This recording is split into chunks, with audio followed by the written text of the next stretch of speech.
El hecho de que las comisiones obreras hayan incorporado a sus estatutos que es un sindicato feminista probablemente impulsa las políticas de género en 3 estadios. Una de ellas, a que toda la acción sindical y toda la política sindical incorpore los principios feministas. En segundo lugar, que la organización impulse la participación de las mujeres. Y en tercer lugar, a que las comisiones asuma que es la mayor organización social feminista de este país y que tiene que intervenir en las políticas sociales y en los movimientos feministas en la calle, ¿no? Incorporar una declaración a los principios básicos del sindicato es la constatación de que el feminismo y el movimiento igualitario es un movimiento que trasciende de lo que históricamente ha podido estar vinculado a una forma determinada de movimiento social. Es lo que plantea es la necesaria transversalización dentro de toda la acción sindical, dar la pátina de la máxima importancia que tiene la igualdad entre mujeres y hombres, porque al final el sindicato es o debe ser un agente igualitario. Al final la acción sindical básicamente lo que pretende es de forma organizada superar los elementos de desigualdad que existen básicamente en el mundo del trabajo, pero también en la sociedad, ¿no? Y es una forma de reconocer, digamos, la estructuralidad de las desigualdades e incorporarlo a los principios básicos del sindicato, pero luego, en efecto, su concreción, claro, depende de la cotidianidad. Es mucho más importante, en realidad, incorporar la cotidianidad de la acción sindical con perspectiva de igualdad y con perspectiva de género, incluso más importante que la propia declaración de intenciones y de principios, ¿no?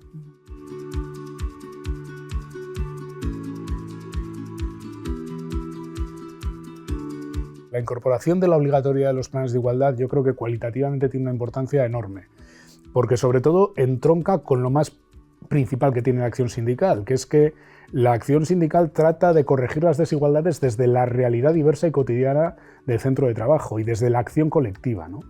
Y yo creo que es muy importante que el sindicato refuerce siempre la idea de que las leyes, los decretos, la legislación, la norma es fundamental porque da el marco general, pero que las desigualdades verdaderamente solo se corrigen actuando directamente sobre donde se producen.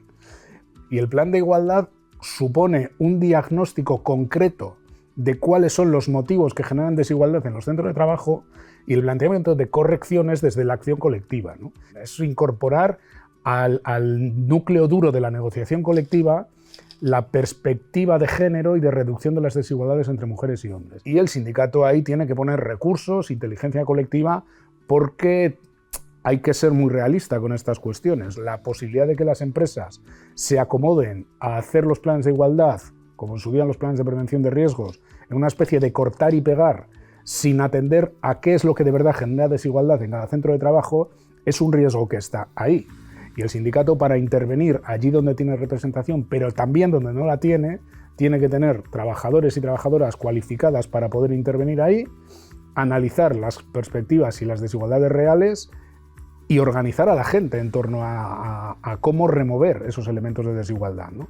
Pero donde no hay que dejar de ser muy exigentes y muy autoexigentes, porque queda muchísimo trabajo por hacer. Estamos en el momento también de valorar cualitativamente, es decir, qué estamos incorporando, y ha tenido algo extremadamente positivo, que es que en las empresas se ha diagnosticado cuáles son los problemas de adaptación que tienen en los distintos sectores, que tienen realidades diferentes, que provocan discriminaciones diferentes, ¿no?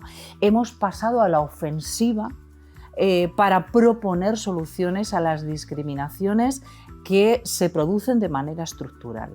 Y vamos de manera ofensiva a establecer y a proponer medidas antes de que las mujeres individualmente tengamos que defendernos de esos ataques discriminatorios contra la igualdad. Y esto es importante por el sentido pedagógico que tienen los planes de igualdad para los trabajadores y trabajadoras. Las plantillas están hablando y reconociendo esas discriminaciones, ¿no? Y eso está produciendo en la base de las relaciones laborales unos cambios conceptuales que a medio y largo plazo van a transformar la realidad laboral. y que además está dando pie a una definición democrática de las relaciones laborales, porque de ahí están saliendo otras reflexiones que no tienen que ver solamente con las discriminaciones en materia de género, que nos llevan a otro tipo de discriminaciones que estamos aprendiendo a reconocer como estructurales, que tienen que ver con la migración, que tiene que ver con la discapacidad, que tiene que ver con el colectivo LGTBI. Es decir, los planes de igualdad han sido una herramienta muy, muy potente, muy poderosa políticamente hablando, ¿no?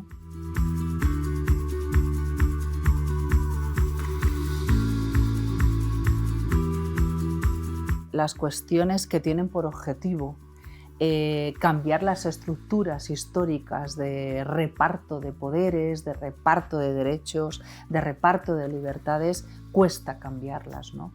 Y dentro del ámbito laboral no es ninguna novedad que reproduce los esquemas sociales, ¿no? Desde las comisiones obreras interpretamos que era fundamental evitar discriminaciones para el colectivo LGTBI a partir de la negociación colectiva.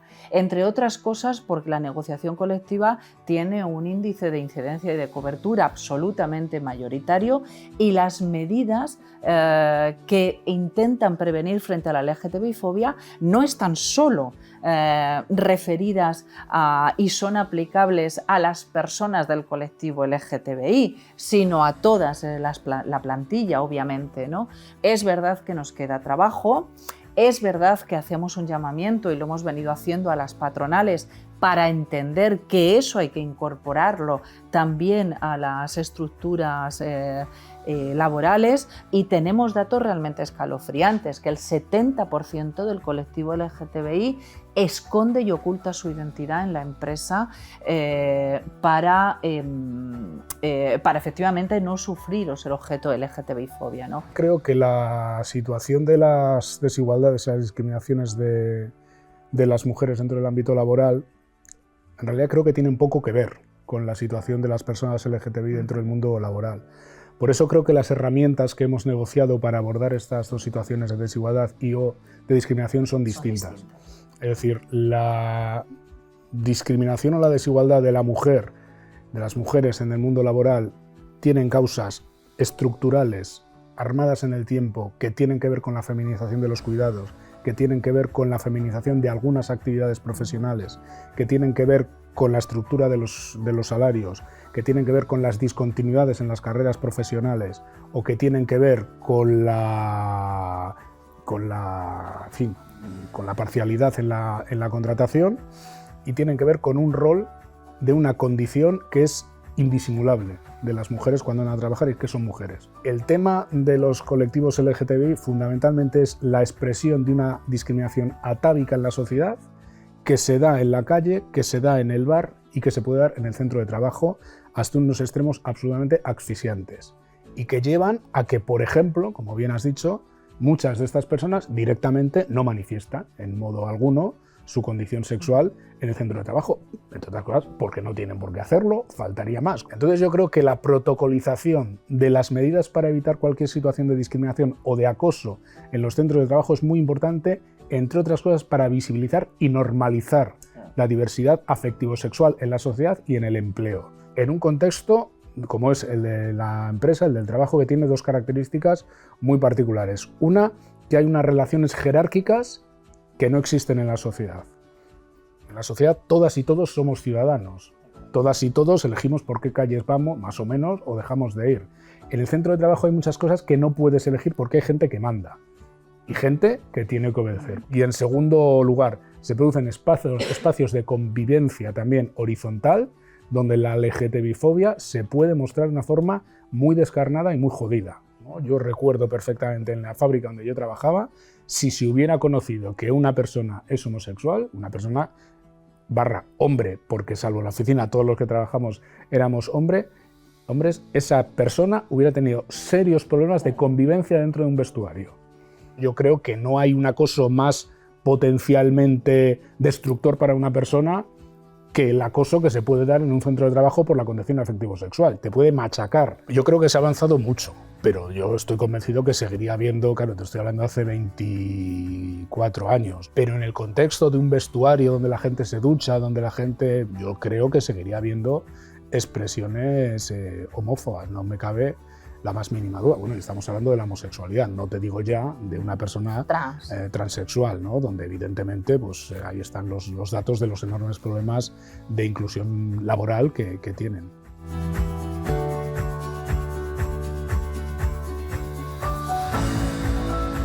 La contratación a tiempo parcial es una contratación en muchos casos muy deseable y que además permite acomodar tiempos de vida a tiempos de trabajo de personas que a lo mejor tampoco quieren trabajar toda la jornada, ¿no? Yo no para nada demonizo la contratación a tiempo parcial.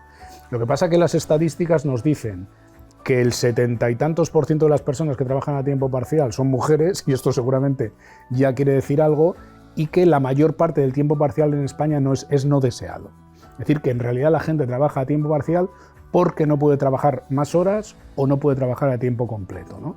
Por tanto, a partir de aquí el sindicato lo que quiere plantear es una reformulación de la contratación a tiempo parcial, de manera que en la medida que va acompañada de alargamientos de jornada, de jornadas o de horas complementarias, cuando estas jornadas sean estructurales, acaben convirtiéndose, si el trabajador y sobre todo la trabajadora así lo desea, en parte de su jornada ordinaria, con la idea de convertir tiempos parciales a medias jornadas o poco más de medias jornadas en tiempos parciales más amplios o tiempos parciales en tiempos totales. Yo estoy convencido que la reducción del tiempo parcial, que muchas veces también quieren las trabajadoras, solo se producirá en el largo plazo en la medida en que se refuerce una estrategia de cuidados de personas dependientes, porque buena parte de las personas que al final prefieren trabajar a tiempo parcial lo hacen porque es la forma de trabajo que les permite compatibilizar con la vida personal de cuidados de hijos, hijas,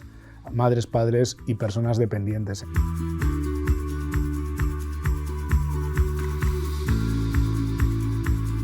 Bueno, el Pacto Estatal por los Cuidados yo creo que efectivamente es esa apuesta del sindicato por intervenir en esas discriminaciones estructurales que decimos que sufrimos las mujeres, ¿no? No podemos dejar que estas discriminaciones, como consecuencia de la inercia de las normas laborales o como consecuencia de la inercia de que las estructuras sociales vayan equiparando los derechos y las posibilidades entre hombres y mujeres, vayan eliminando las discriminaciones, ¿no? Y por eso necesitamos que el Gobierno sea propositivo y que efectivamente ponga normas sobre la mesa que destrocen o destruyan estas discriminaciones estructurales que inciden claramente en la brecha. Esas precariedades laborales, algunas efectivamente se han estrechado como consecuencia de los grandes avances de este mandato en cuestiones laborales que han nacido del diálogo social y que podemos centrarlas especialmente en la subida del salario mínimo interprofesional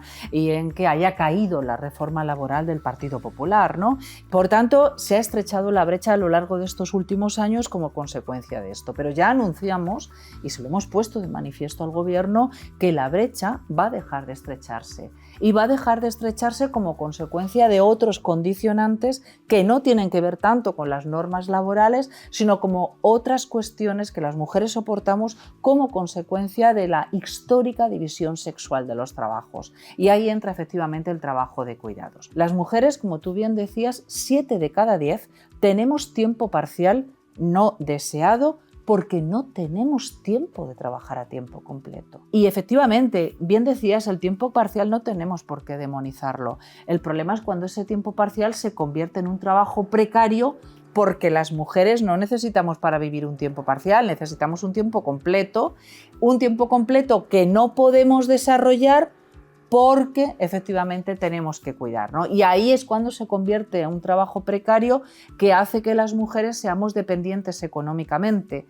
Y esto tiene otra derivada mucho más grave y mucho más cruel para las mujeres, que es la incapacidad de las mujeres de huir de la violencia porque no tenemos medios económicos para poder tener independencia. Para eso, políticas públicas, recursos, medidas, instrumentos públicos para los cuidados. Que las mujeres tengamos el derecho de elegir si queremos cuidar o no queremos cuidar más allá de la imposición que tiene el Código Civil. Eso pueden elegirlo hoy los hombres, las mujeres no. Necesitamos que desde la dependencia y desde los derechos sociales se pongan medidas encima de la mesa donde las mujeres además podamos elegir independientemente de nuestro código postal, de nuestra nacionalidad o de nuestra capacidad económica, porque cuando somos mujeres que hemos podido romper el techo de cristal, normalmente tenemos esa capacidad económica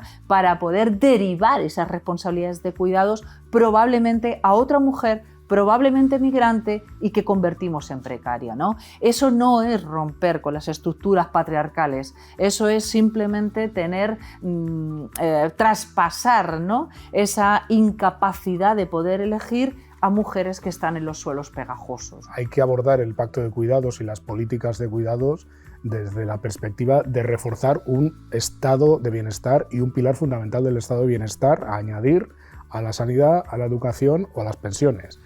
Hay una perspectiva de género evidente para reivindicar una política de cuidados, una política pública de cuidados, pero una perspectiva de clase evidente. Es decir, en España, las personas mayores, los niños y las niñas o las personas dependientes de muchísimas familias son cuidadas y muy bien cuidadas fundamentalmente por quien se lo puede pagar. Claro. Y hay personas que necesitan cuidados y que tienen peores cuidados o son cuidados por mujeres que tienen que dejar de trabajar total o parcialmente cuando no hay recursos.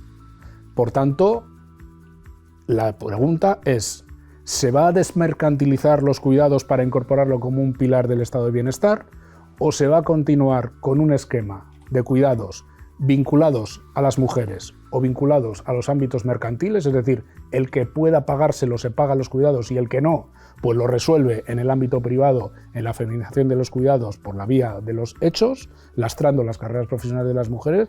Esta es la pregunta, ¿no? A mí me parece un debate absolutamente de época y un debate que tiene que ver con la reformulación de un contrato social del siglo XXI. Esta es la pata del contrato social del siglo XX que se quedó fuera del esquema de la posguerra, directamente porque igual que la sanidad, la salud, la educación o las pensiones o la prestación de desempleo se entendió que tenían que cubrirse de una forma ambiciosa por parte del poder público, por parte del Estado, el cuidado no se entendió así. El cuidado se vinculó a la familia y a la feminización del cuidado en la esfera privada, ¿no? Y esto con los años pues es lo que ha generado un lastre muy importante en las carreras profesionales de las mujeres, sobre todo de las mujeres pobres, de las mujeres que no tienen recursos suficientes para poder externalizar mercantilmente ese cuidado. Por tanto, a mí me parece un debate de época clarísimo. Nosotras siempre decimos que cuando en la Constitución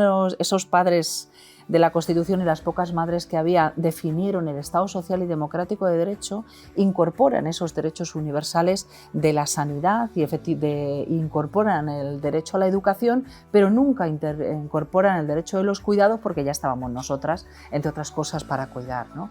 Y eso ha hecho que se desarrolle un sistema que tiene una ley de educación, tiene una ley de sanidad que lo implementa como un sistema de herramientas y de políticas públicas que responden a la protección de un derecho.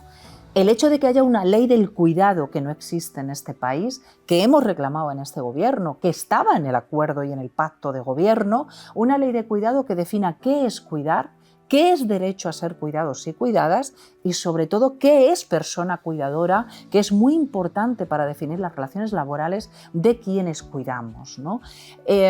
Después de esta ley se generará efectivamente un sistema de derechos y de herramientas públicas según las competencias. En este momento esas herramientas donde más desarrolladas están es en la ley de dependencia, pero hay otras muchas cuestiones que tienen que ver con los cuidados que están reguladas dependiendo de la identidad y del signo político de los gobiernos de turno y que están efectivamente definidas a salto de mata. Eso hace que cuando alguien tiene la necesidad de ser cuidado o cuidada, no tenga muy claro dónde tiene que ir a solicitar ese derecho.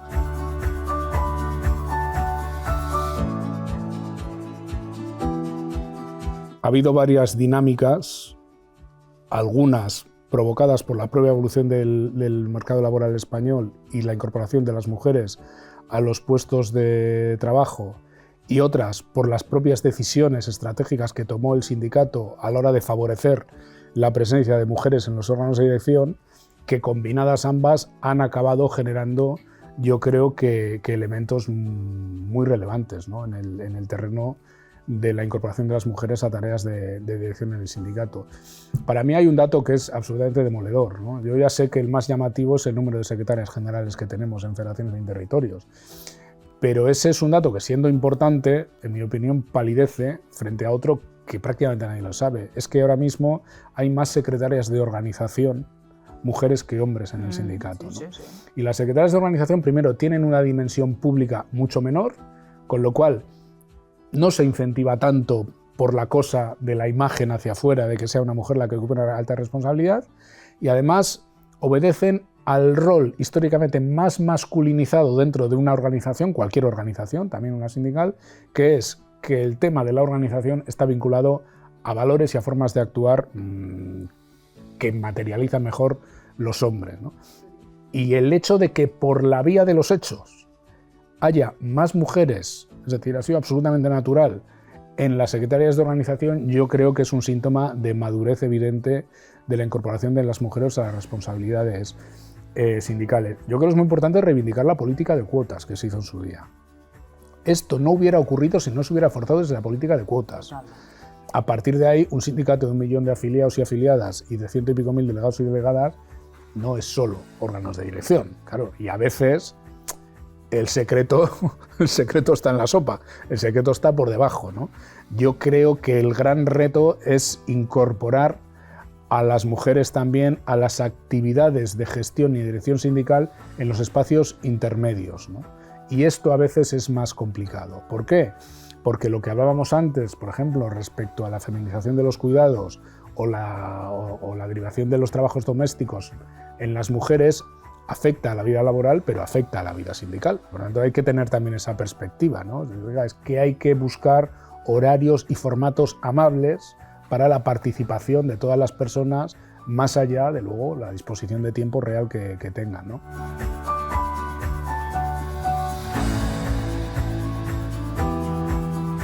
Estamos ante el mayor riesgo reaccionario que ha vivido Occidente en las últimas 5 décadas, sin ningún género de dudas, ¿no?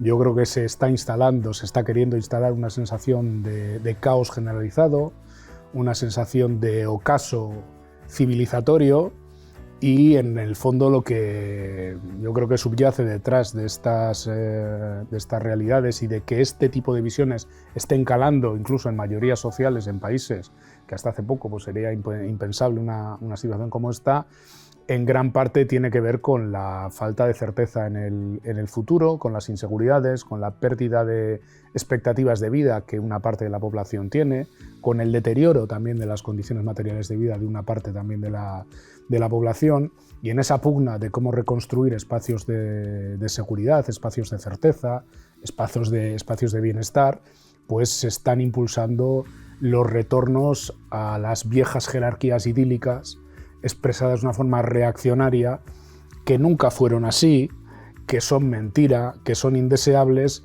pero que ofertan a amplios espectros sociales esa sensación de acogimiento de qué bonito era el mundo cuando el mundo era sencillo, cuando se sabía quién mandaba y quién obedecía, esa recuperación de viejas jerarquías indeseables, pero que dan certeza y dan seguridad, ¿no? Y yo creo que aquí lo que hay que hacer es no resignarse. Y lo que hay que hacer es no resignarse a que esta oleada reaccionaria tenga que consolidarse en las sociedades occidentales, y lo que hay que hacer, en mi opinión, es reformular todas las políticas igualitarias en clave de políticas de mayoría y políticas de sentido común. Es decir, las políticas feministas son políticas de sentido común y políticas de mayorías, y apelan a las mujeres, pero apelan a los hombres, y son políticas de clase.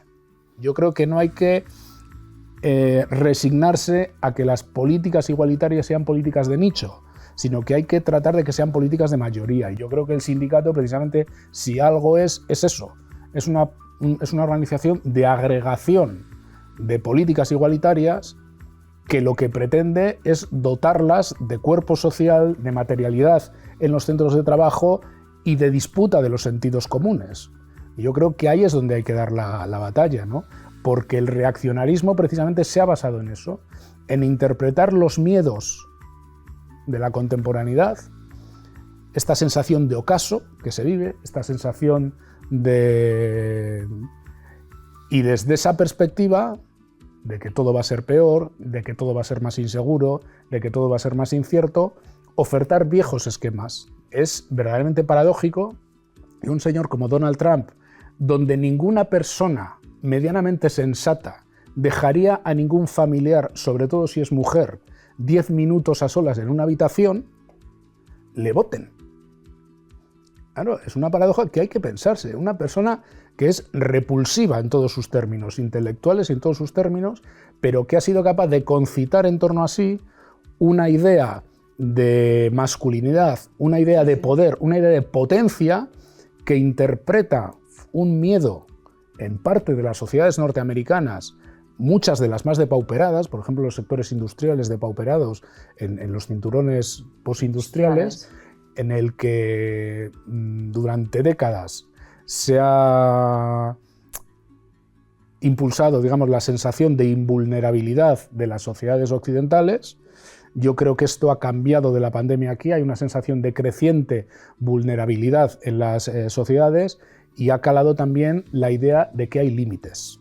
Las generaciones que hemos nacido después de las posguerras del siglo pasado no transitamos bien ante la idea de vulnerabilidad y la idea de límite. Y hay una reacción, una rebelión ante esos límites. ¿Y qué es la reacción ante esos límites? El nihilismo. Esta banda que ahora mismo dicen tienes que hacer lo que quieras, no tienes que pagar impuestos, sálvate la vida por tu cuenta, pisa al de al lado y que te gobierne el más tonto con tal de que te deje hacer las cosas que tú crees que tienes que hacer, ese narcisismo que es, yo creo que el signo de época, ¿no? Y frente a esto hay que contrarrestar con Estado social, modelo social, proteger las inseguridades de la gente, proteger las inseguridades de la gente más débil, de la gente más discriminada, de la gente más, en fin, en situaciones de desigualdad, pero con una vocación de mayoría social.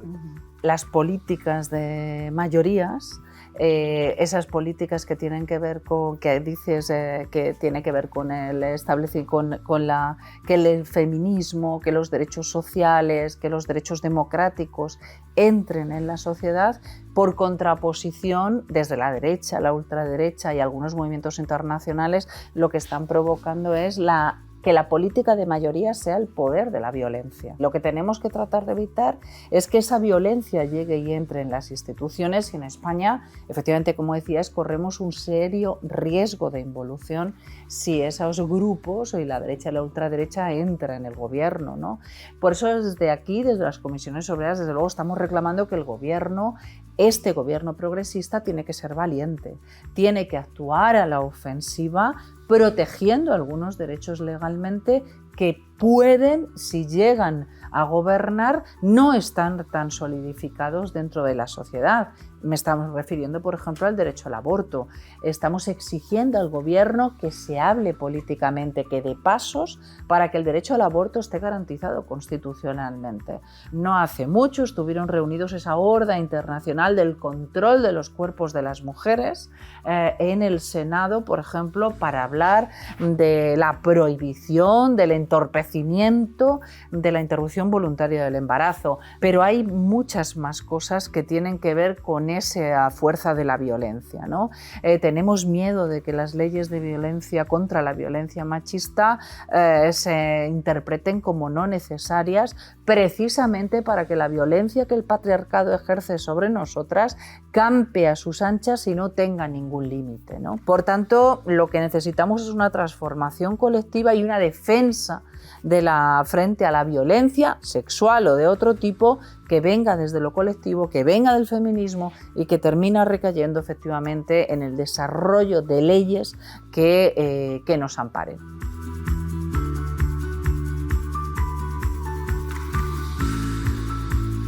construir y mejorar la posición de las mujeres frente a la violencia que sufrimos, porque dice una compañera nuestra que la vida de las mujeres está atravesada por la violencia desde que nace hasta que se muere. Que tengamos que ir buscando protección o no yendo solas por la calle porque tengamos miedo es claramente violento, ¿no? Pero es claramente violento también que tengamos problemas para abortar en la sanidad pública y que nos deriven a la privada porque no se nos garantice. Y es igual de violento que terminemos, que la cara de la pobreza en este país y en toda Europa sea la cara de una mujer porque tenemos carreras de cotización después de una vida laboral precaria claramente más negativas o muy mínimas frente a las que tienen los hombres, ¿no? Por tanto, esta violencia se ampara con normas, evidentemente, con leyes que protejan sus derechos y, desde luego, fomentando la igualdad entre hombres y mujeres para que nosotras tengamos la igualdad de derechos para poder elegir libremente.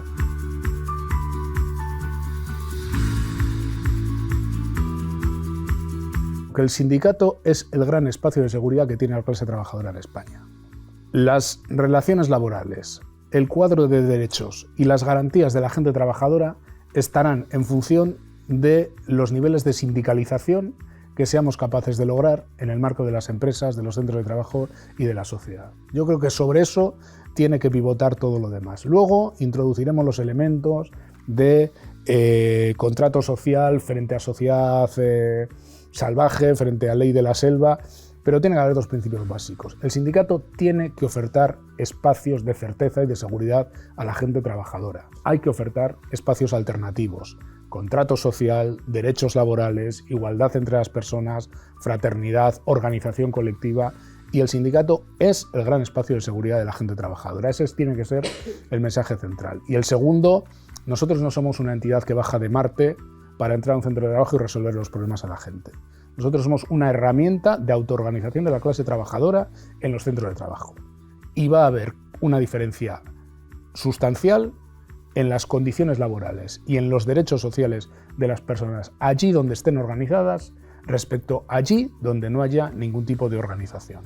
Yo creo que sobre esto tiene que pivotar la propuesta sindical de Comisiones Obreras a la sociedad española.